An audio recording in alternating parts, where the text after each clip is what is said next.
High বন্ধুরা, তোমরা সকলে কেমন আছো? আমি খুব ভালো আছি। তোমরা আমাকে যারা চেনো তারা তো চেনোই, যারা না চেনো তাদেরকে বলছি, I am Sabita from West Bengal.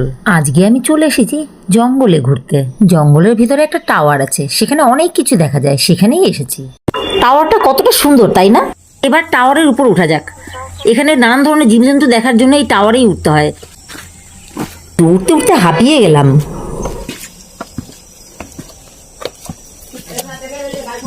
টাওয়ারে উঠতে না উঠতে সবার আগে বাইসনের দর্শন পেলাম। কি সুন্দর দেখতে জায়গাটা। সামনের দিকে তাকিয়ে দেখি জঙ্গল থেকে এক এক করে বাইসন বেরোচ্ছে। ওয়াচ টাওয়ার ডিউটিতে এখানে যিনি আছেন তিনি বললেন কিছুক্ষণ আগে এখানে গন্ডার ছিল, আমরা আর একটু আগে এলে দেখতে পেতাম। এই টাওয়ারে এলে সবসময় কিছু না কিছু দেখা যাবে। অ্যাকচুয়ালি আমরা এখানে আজকে এসেছি হাতি দেখতে। এই টাওয়ারে হাতি থাকে সব সময়, পোষা হাতি। এখানে আসার পর শুনলাম এখানে 3টে হাতি আছে, আর একটা হাতির নাকি আবার একটা বাচ্চা হয়েছে, বাচ্চার বয়স 5 মাস। সেটা শুনে আর আমার আর কি বলবো, আনন্দে আর ধরে রাখতে পারলাম না যে কখন আসবে তারা, দেখবো আমি।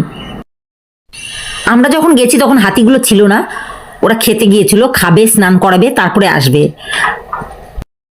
যাই হোক, হাতি যতক্ষণ না আসে ততক্ষণ এদিক ওদিক দেখছি নি, দুই একটা করে বাইসন বেরোচ্ছে জঙ্গল থেকে। এরকম দেখতে দেখতে দেখি বাবা একদল বাইসন চলে এলো। এখানে বাইসন নাকি ঘাস খেতে আসে। যাই হোক, হাতির জন্য ওয়েট করতে থাকলাম। আর সাইডে যে এত সুন্দর ময়ূরে ডাকছে, খুব সুন্দর লাগছে সত্যি জায়গাটা। ময়ূরের ডাক সত্যি সুন্দর জায়গাটা। যাই হোক, অপেক্ষার অবসান ঘটলো এতক্ষণ পরে। অনেকক্ষণ পর হাতির দেখা পেলাম। দেখো কি সুন্দর বাচ্চা হাতিটা ওর মায়ের পিছু পিছু হেঁটে হেঁটে আসছে, কি সুন্দর লাগছে দেখতে তাই না? খুব ইচ্ছে হচ্ছিল এখানে যখন আসবে বাচ্চাটাকে একটু ধরবো, দেখা যাক পারি কিনা। হাতিগুলোকে ভিতরে নিয়ে আসার পর ওদের খেতে দিয়েছে, ওরা খাচ্ছে দেখো, আর বাচ্চাটা কি সুন্দর খেলছে দেখো। খুব ইচ্ছে করছে বাচ্চাটাকে ধরতে, কিন্তু ভয়ও আবার করছে যে আবার কিছু বলে নাকি। আস্তে আস্তে এগিয়ে যাচ্ছে আমি, দেখো, আর বাচ্চাটা পিছিয়ে যাচ্ছে আস্তে আস্তে।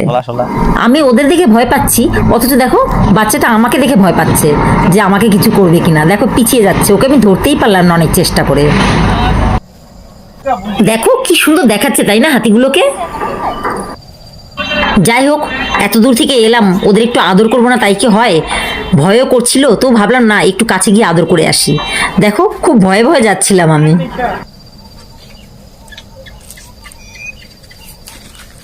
পরে যেদিন আসবো সেদিন নিয়ে আসবো খাবার তোমাদের জন্য।